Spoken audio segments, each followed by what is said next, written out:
sabi mo nga 19 years ka na in the industry and sa ABS-CBN. And yung mga serye mo kasi talagang tumatak, may mga advocacies. And itong ginawa mo na recently na nagpagre-rescue sa mga victims ng flood, after that, meron bang nag-offer sa'yo para mag-join na rin sa politics? Kasi iniisip nila si Gerald ay isang bayani.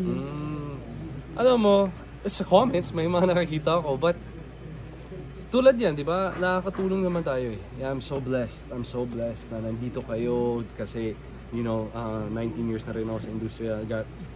Grabe din ang tulong ng media sa akin for me, for my shows, for my projects.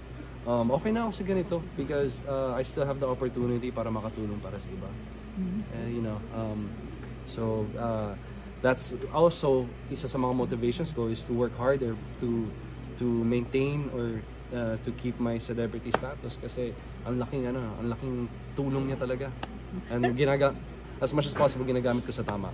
Pero what holds you back na hindi pumasok sa politics? Kasi 'di ba marami rin naman mga artista na to expand their parang yung mga advocacies nila pumapasok sa politika. Well, aaminin ko kasi may mga kaibigan din ako mga politiko, may mga nakausap din ako dahil sa mga ibang projects na ginagawa ko.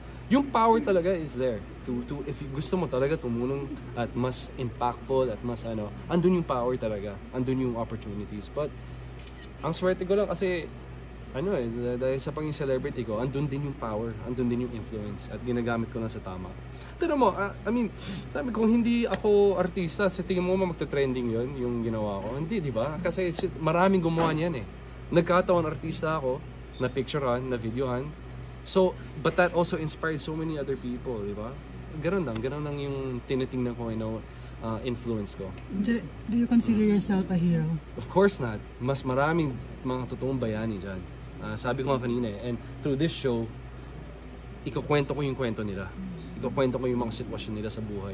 Ikukwento namin yung sitwasyon ng pamilya nila kapag nasa panganib yung mga totoong bayani.